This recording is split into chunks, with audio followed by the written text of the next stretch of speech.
Sandali lang. Oy, lalaki! Ano ba? Ang tagal-tagal ni mo din na nag-unsa ba ka? Misa mo pa mata ko, ano magagawa ko? Ibakabalik yung anak mo! Inaatay ka! Para dito na kasbikas! Doon sa annex, kako na kaya!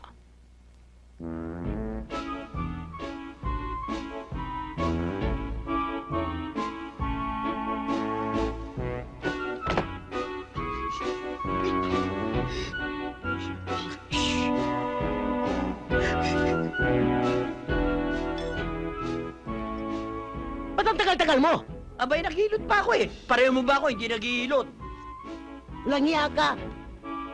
Tawagin ko na nga si Lynette. Okay na yan.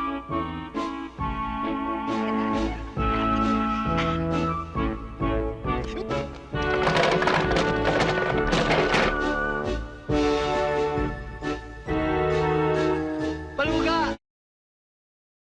Ulit pa ang itim! Surprise!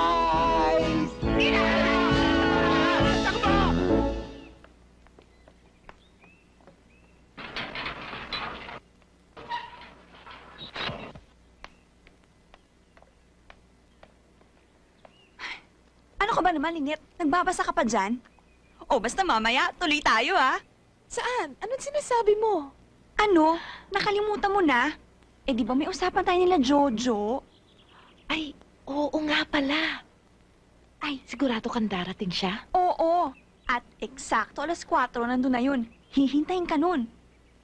O sige, umalis ka na. Ako nang bahala magpalusot dito. O, sige, bye-bye, ha?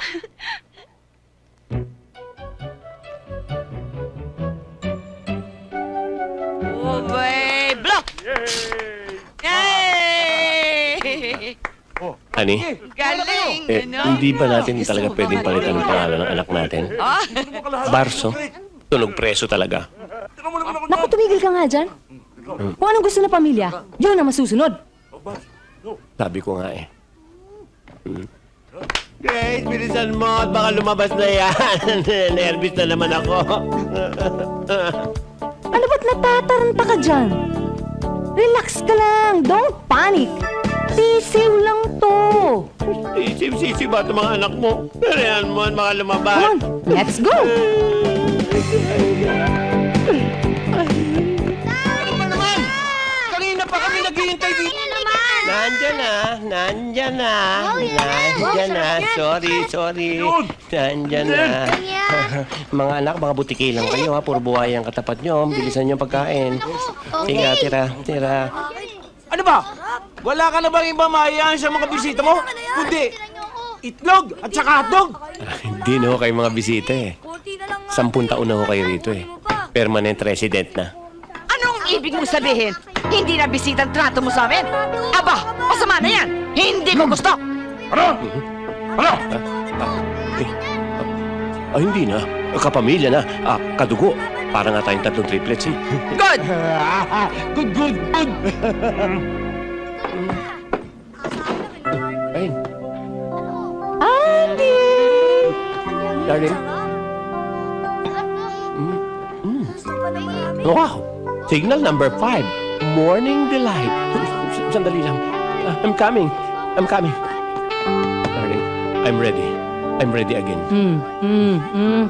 Susugod-sugod ka eh. Nakapagluto ka na ba?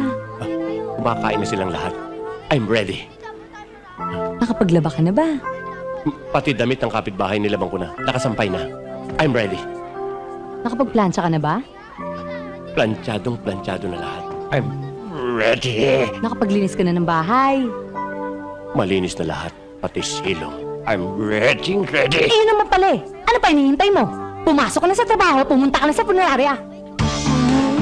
Akala ko happening na naman. Happening. Ang dami-dami mo ng anak eh. Kaya kadadali ka mo. Lumambot ang ilong mo. Oh, akala ko bibili ka ng soft drinks. Asan na? Nakasalubong ko kasi yung kaibigan kong turista, nauuhaw, binigay ko na. Saan naman galing yan? Alin? Ayan oh. Doon sa kaibigan kong turista, kapalit ng soft drinks. Alam mo, Pedro, ang mabuti pa, umalis na tayo dito. Bago umakyat ang kaibigan mong turista. Sabit. Presinto ang bagsak natin. Nakita mo? 1 year na tayo mag-on. Sa tingin ko, lumalawi yung bright future na pinangarap natin. Pero alam mo, hindi ako nawawalan ng pag-asa. Siguro marirealize mo din kung gaanong kahalaga sa akin ang relationship natin.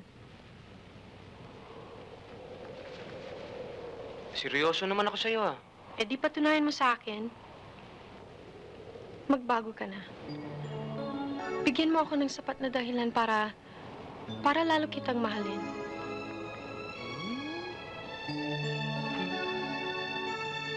Hindi. Sana ka tula! Bitching abula! Bibi di bato di bo!